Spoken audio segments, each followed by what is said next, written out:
I639 진단을 받았지만 뇌졸중 청구 후에 지급이 거절된 사례입니다. 여기에 보면은 이렇게 I639 이런 진단이 있었고, 요 병명은 상세불명의 뇌경색증입니다. 그리고 고혈압, 고지혈증 이런 것들이 있었고, 이 환자분 같은 경우에는 3일 전부터 두통이 있었는데 이때 통증이 이제 계속 심해져서 대학병원 응급실에 내원을 했고, 이 고혈압, 고지혈증 이런 뇌졸중을 일으킬 수 있는 이런 병력도 있었습니다. 그리고 환자의 아버지께서도 뇌졸중을 50대 중반에 진단을 받았던 그런 가족력도 있었는데, 이 병원에서 어쨌든 검사 결과에서는 이렇게 나온 겁니다. No evidence of acute infarction. 그러니까 이 내용이 뭐냐면은 이 급성 뇌경색의 진단을 할 수 있는 증거가 없다, 이렇게 이제 나온 거고요. 이 환자분 같은 경우는 연고지 쪽으로 이렇게 다시 가서 그 대학병원에 진단을 받았는데, 거기에서도 뇌경색 진단명하고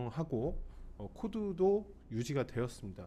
그래서 이 환자분 같은 경우에는 두 군데 대학병원에서 진단이 뇌경색으로 나왔기 때문에 당연히 보험금을 청구할 수 있다, 이렇게 생각을 했고, 뭐 청구가 잘못된 건 아니죠. 그래서 뇌경색 진단이 나왔기 때문에 그렇게 해서 서류를 접수를 했는데, 이 보험사에서는 바로 그 현장 심사 의뢰를 하게 됩니다. 그 이유는 요 소견 때문에 그렇습니다. 우리가 이 보험에서의 진단은 의사가 이렇게 뇌경색이라고 생각한다고 해서 뭐 몇백만 원씩, 몇천만 원씩 주는 게 아니라 뇌경색을 진단할 수 있는 명확한 근거들이 있어야 됩니다. 근데 이 환자분 같은 경우에는 급성 뇌경색의 증거가 없다, 이런 MRA 검사에서 그렇게 나왔기 때문에 보험사는 이걸 가지고 현장 심사를 진행을 한 거고, 이 소견서는 결론적으로는 이제 지급을 거부하는 그런 증거로 쓰인 겁니다. 그리고 보험사는 또 더 명확하게 하기 위해서 자체적으로 만든 소견서 2장을, 총 6가지의 질문이 담긴 그 소견서를 가지고 이 환자의 주치의를 방문을 했고, 거기서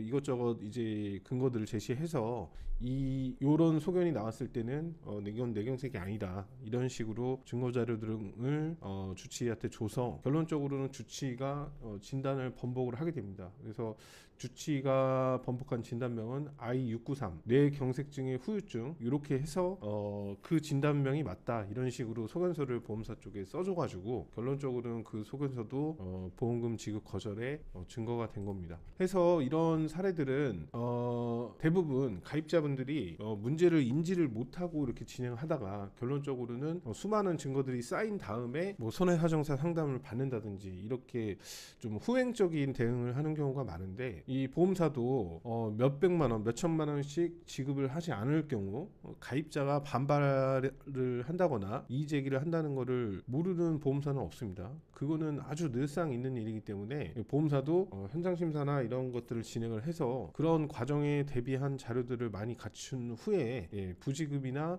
지급이 안 된다, 이런 안내를 하게 됩니다. 그래서 그때 이제 그런 안내를 받고 이제 부랴부랴 뒤늦게 대응을 하려고 하면은 이 쌓여있는 증거들 때문에 해결이 굉장히 어려워질 수가 있습니다. 그래서 부지급 종결이나 이런 조사를 아예 시작하기 전에 내용을 좀 살펴봐야 되고, 제일 좋은 것은 청구 전에 뭐 이렇게 뇌경색으로 진단된 증거가 있는지 이런 것들을 기본적으로 살펴봐야 되고, 이런 내용이 해석이 어렵다면은 저희 회사로 전화 주셔서 이 판독 서류나 이런 것들이 있으면 저희가 이런 거는 봐드릴 수가 있습니다. 그래서 청구 전에 이런 문제점을 확인을 해보고, 문제점이 없는 거는 이제 가입자가 그냥 그대로 진행을 해도 되지만, 뻔히 문제가 예상되는 건들은 이게 해결이 저희 쪽에서도 안 될 수도 있지만 손해사정사 선임을 해서 진행을 하는 게 이 보험금 지급이 될 확률을 높이는 방법입니다. 그래서 이런 것들을 심사하지 않고 무슨 단순히 이런 코드가 있는지 이것만 따져서 지급하는 회사는 단 한 군데도 없습니다. 그렇기 때문에